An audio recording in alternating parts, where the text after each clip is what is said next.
was one of those interesting gospel readings. Jesus enters into the synagogue on the Sabbath, and he begins to teach. And all of a sudden, this evil spirit starts shrieking. And as I said before, this just isn't a story from the Gospels. And the Gospels give us the stories of things that happened during the time of Jesus Christ. They do that. But the Gospel stories are also meant to teach us something. And this particular story teaches us something about the faith. Teaches us something, gives us a principle for the spiritual life so that we, as we go forth, can live that life. It's more than just a story of what Jesus did. So look at that story again. Jesus enters the synagogue as was his custom, goes to church, that's what we call it. And he begins to start teaching. And an unclean spirit starts shrieking, starts yelling. And all of a sudden, because of the presence of Christ, the unclean spirit, out of its filthy mouth, speaks the truth. I know who you are, gives us Jesus' ID, the Holy One of God. And that unclean spirit also goes further and testifies to the mission of the Christ. You've come to destroy us. And eventually, in a loud shriek, he comes out and has convulsions. The man is shaking. Now look at Christ. He's just standing there. He's recollected. He's tranquil. Everything is in order. And not without any magical formula, just he utters the words, quiet, and come out of him. And the evil is gone. I don't know if you can see the contrast. Christ is quiet, tranquil, recollected, at peace. And the evil one is shaking, convulsing, yelling, screeching. It's more than just a story about what actually happened. It also teaches us the spiritual point of the power and the presence of God. What the power and the presence of God can do. And to try to understand that or look at it, let me give you first an example from recent history and then try to bring how that can influence us today. So we see this battle between the good and the evil there, and the contrast between them. The example from recent history, maybe some of you saw it, it's from the life of Pope John Paul II. As you may recall, Pope John Paul II was the first Polish pope in the history of the church, and the first non-Italian pope in centuries. And also, John Paul II, besides leading the church, did many great things for the world. Even the former president of the Soviet Union, Gorbachev, when he came to America at one point, was interviewed, and he said, if it wasn't for the Catholic Church, communism would not have fallen.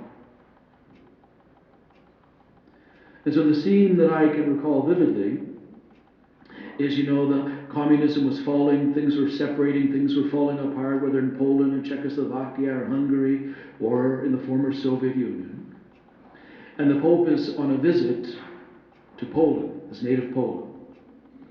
And it's a beautiful scene, a very powerful scene.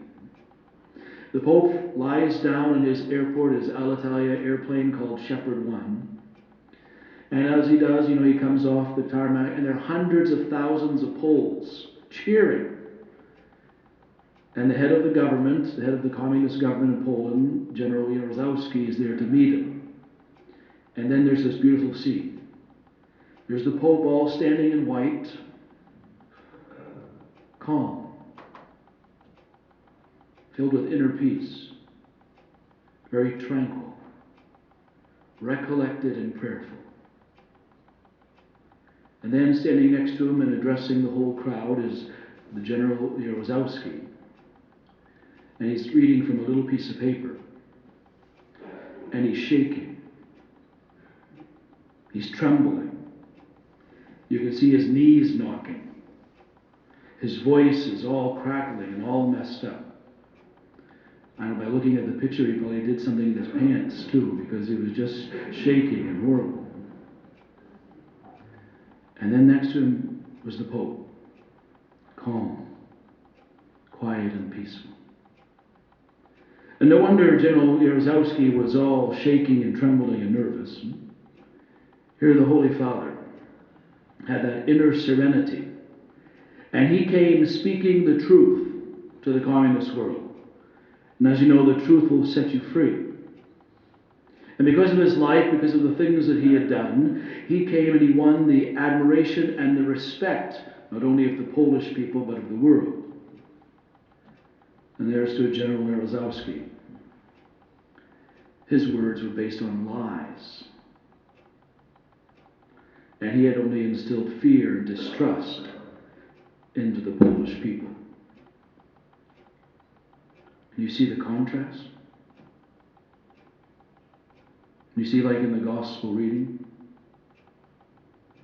that evil and distrust, shaking, convulsion, moving, but the power and the presence of God.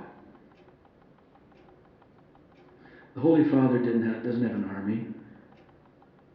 He doesn't have tanks or airplanes. He's armed with the truth and the powerful presence of God. And he knew God was on his side, nothing would prevail. He knew that God was his rock, his fortress, his stronghold, his citadel, as the Psalms tell us. And nothing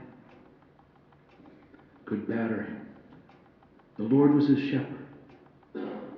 Even though he walked in dark valleys in the land of communism, nothing would he fear. You see that recent example? It's the same thing as in the gospel reading. What's that have to do with us? Well, you know, every Sunday we have a choice. Jesus on the Sabbath, that would be our Sunday, went into the synagogue all the time, as was his custom, week after week. Every Sunday we're faced with a choice.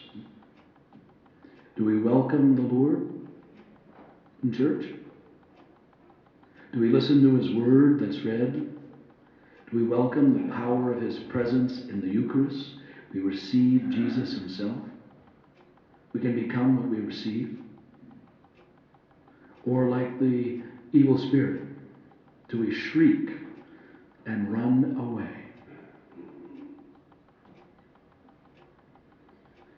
That's what the choice is for us. As we still have the power and the presence of that first gospel reading, we still have access to that into the Eucharist. It really is the body and blood of Christ. That power and that presence, we can become what we consume. And we become ordered and tranquil. Because nothing will fear, we have to fear. Because when we stay away from church, when we choose rather to welcome the world rather than to welcome the Word made flesh, then gradually, doesn't happen all at once, gradually, little by little, our soul atrophies. It shrinks up. It withers. Much like a grape. A fresh grape eventually withers up and becomes a raisin. That's what happens with our soul when we do not welcome the Word of became flesh, but welcome the world. And that's why we have this gospel reading, to remind us the power and the presence of God can change and transform even nations, as history has told us. We can hear the Word of God read to us, and that Word of God can affect us and give us strength. And most importantly, we receive the powerful presence of Christ. I'm not sure if I said before, But one time, when I was in my second assignment, was in Biddeford, I had become friends with, there were osteopathic doctors at the University of New England where I was chaplain. There was a medical school, osteopathic medical school, and I was the chaplain of the university, and I had become friends with two of the professors there. They were both doctors as well, osteopathic doctors, much like chiropractors. They do some manipulation. And I had become friends with them because one of the doctors, her name was Eve Berman, she was originally Jewish. And she had become a converted to Catholicism, to marry her husband, Joseph Fields. And so I actually became a patient of hers. And I'd go once a week for my manipulation and things like that. And one time I was out visiting the sick, doing communion calls. And when I do communion calls, there's a little gold box I have. It's called a pyx. I actually have one right here. So a little gold box like this, and we push the button and it opens. And then we would have the consecrated host in there. This one's not consecrated yet. We'd have the consecrated host, and I had it in my pocket of my shirt. And so I lay down on the table, just like she was doing manipulations, and all of a sudden she said, "Wow." She said, "I feel something that I have never, ever felt before in my life." She said, "I feel there's like a power coming from you." And I said, "Well, I took a shower. I don't know." She said, "Wait right here. I got to get my husband." So he was in the next suite. So he comes in. And he starts manipulating, and he says, "I feel it too." So we finish the adjustment, and I'm getting ready, putting my collar back in, and then I feel make sure I have everything. I feel my shirt. And then I said, "I know what the power is." And I took out my pyx from my jacket, and I showed it. I said, "It's the consecrated host. The power of the presence." Now, Dr. Eve Berman was a Jewish convert, and she said up until that point she always had trouble understanding the real presence. She said, "Now I don't." The power and the presence.